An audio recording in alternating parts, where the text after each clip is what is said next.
Imaginez entrer dans une salle d'opération, le cœur qui bat à toute vitesse, les mains tremblantes, la peur de ne peut-être jamais revenir.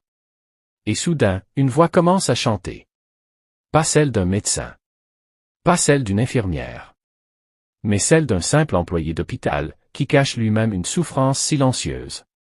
Aujourd'hui, vous allez découvrir l'histoire bouleversante d'un homme qui transforme les couloirs d'un hôpital en véritable scène d'espoir, alors qu'il lutte chaque jour contre l'anxiété et les attaques de panique. Mais dites-moi avant de commencer, index revers pointant vers la droite blanc, pensez-vous que la musique peut réellement guérir le cœur et apaiser la peur? Répondez dans les commentaires, je lirai vos avis jusqu'à la fin. Et surtout, restez bien jusqu'au bout, parce que la dernière scène de cette histoire a fait pleurer tout un service hospitalier. Dans un grand hôpital de Boston, aux États-Unis, des centaines de patients traversent chaque jour les longs couloirs froids avant une opération. La peur est partout. Certains prient en silence, d'autres pleurent discrètement. Mais depuis plus de 30 ans, un homme rend ces moments un peu moins douloureux. Cet homme s'appelle Lyndon Beckford. Son travail officiel? Transporter les patients d'un service à un autre. Mais pour beaucoup de malades, il est devenu bien plus qu'un simple employé. Car Lyndon chante. Oui, il chante pendant qu'il pousse les fauteuils roulants, pendant qu'il accompagne les patients vers la chirurgie, pendant qu'il traverse les couloirs de l'hôpital. Sa voix réchauffe les cœurs. Ses chansons remplacent parfois les médicaments contre la peur. Les médecins le connaissent, les infirmières l'admirent. Et certains patients disent même qu'ils ont trouvé du courage grâce à lui. Mais ce que presque personne ne savait, c'est que cet homme qui rassurait tout le monde, vivait lui-même un combat intérieur extrêmement difficile. Depuis des années, Lyndon souffre d'anxiété sévère et d'attaques de panique. Parfois, au moment même où il commence à chanter, son esprit se bloque complètement. Les paroles disparaissent. La peur l'envahit. Avant de travailler à l'hôpital, il chantait sur scène dans des clubs et des bars. Mais ses crises de panique étaient devenues si fortes qu'il a dû abandonner ses rêves de chanteur. Alors il a trouvé une autre scène. Les couloirs de l'hôpital. Et c'est là qu'il a commencé à utiliser sa voix, non plus pour devenir célèbre, mais pour soulager les autres. Un matin, il devait accompagner une femme âgée vers un examen médical très stressant. Elle semblait terrifiée. Comme toujours, Lyndon lui demanda doucement. « Voulez-vous que je vous chante une chanson? » La femme sourit et répondit. « Oui, chantez-moi quelque chose d'Elvis Presley. » Mais soudain, le trou noir.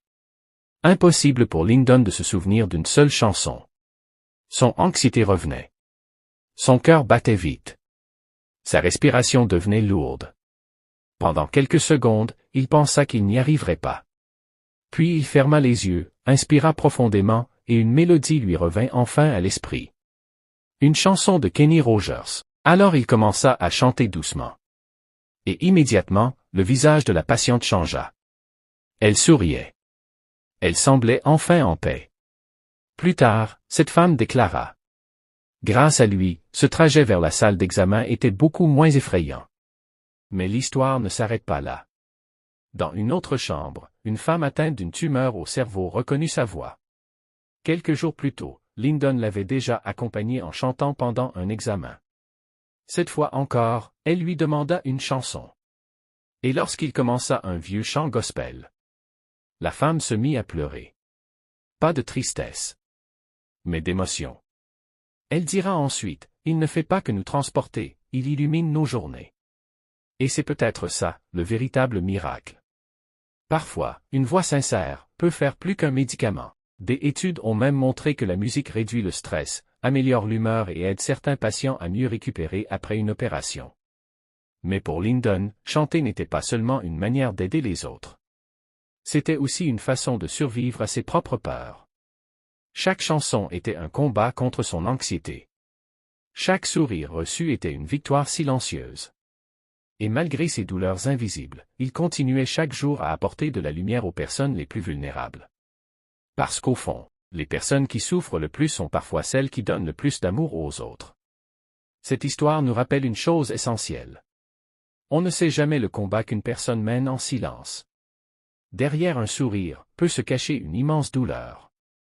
Mais parfois, une simple voix, un geste ou une présence peut changer complètement la journée ou même la vie de quelqu'un.